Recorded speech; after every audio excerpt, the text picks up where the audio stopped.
Bonjour, petite vidéo moins spontanée au bout de la 852e fois. Alors, je voulais vous parler de cette histoire de graines de violence, car en fait, c'est pas pour vous raconter mon enfance, enfin, ça part de mon enfance, c'est pas pour vous raconter mon enfance, c'est tout simplement parce que je pense que cette période-là, des années 70-80, est très importante dans la construction des femmes. Effectivement, c'est une période très patriarcale, où soit le père était absent, soit il était là, il était sévère, voire violent. Il y avait aussi toutes ces petites violences de l'environnement de cette société patriarcale.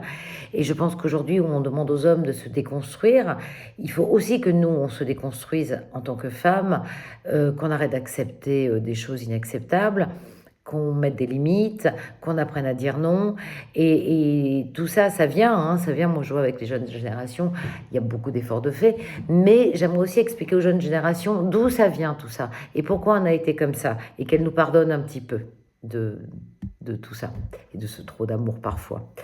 Donc, je suis partie de mon enfance parce qu'elle est assez singulière. C'est l'histoire de Janine, une petite fille qui est née de deux adolescents qui avait 17 ans, et donc c'est sa grand-mère qui a un bar qui s'est beaucoup occupée de cette petite fille, pas que la grand-mère, hein, les mafieux, les ivrognes, tout le monde s'est occupé de cette petite fille. Mamette, sa grand-mère disait, elle a poussé toute seule comme un champignon. Et c'est exactement ça, elle vit avec ses gens et elle pousse toute seule et très très bien. Et elle a un amour fou pour son papa, qui est le fils de sa grand-mère, donc avec qui elle vit, qui un jour va se remarier, parce que les deux vont se séparer à 7 ans. Lui va se remarier quand elle a 10 ans. Et là, il va aller la voir, il va lui dire: maintenant tu es grande, tu as 10 ans, tu comprends que je ne peux plus m'occuper de toi, que Greta, donc sa nouvelle femme, n'aime pas les enfants, donc elle veut pas te voir, donc je ne te verrai plus, et tu n'as qu'à vivre avec ta mère. Et, euh, et la mère qui, de son côté, vit une histoire pas simple, avec aussi de grandes violences physiques, elle. Et donc Janine, c'est un énorme scud qu'elle se prend, et c'est une énorme déchirure. Elle va tout faire pour retrouver l'amour de son père, donc elle va forcer à y aller. Greta va être de plus en plus méchante avec elle, plus toutes ces petites violences de viol aussi qui se passent.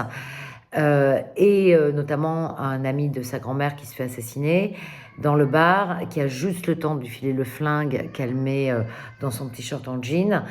Et en fait, elle a ce flingue qui devient un peu son doudou, qui devient un peu la chose qui va la rassurer. Elle a plus que ça et sa grand-mère pour la rassurer. Sauf que sa grand-mère va mourir aussi par la mafia. Elle n'a jamais voulu accepter de donner un pizzo, comme elle dit à la mafia. Mais du coup, elle va être assassinée aussi pour ça. On est assassiné parce qu'on trempe dans la mafia, on est assassiné parce qu'on ne trempe pas dans la mafia dans cette époque-là. Et donc, elle perd un peu tout ce qu'elle a et elle se réfugie avec Valérie, qui est une fille qu'elle rencontre, qui a 4 ans de plus qu'elle. Et toutes les deux, elles vont faire toutes les conneries. Et c'est là que la violence va monter. En fait, c'est l'amour, c'est le non-amour du père. Et c'est Cyrulnik le disait très bien. Il disait père absent, fille ratée.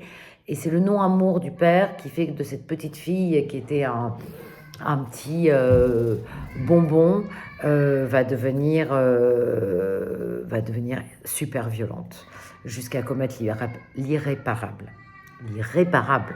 Je vous laisse là-dessus pour que vous ayez envie de lire ma petite note, mon petit synopsis.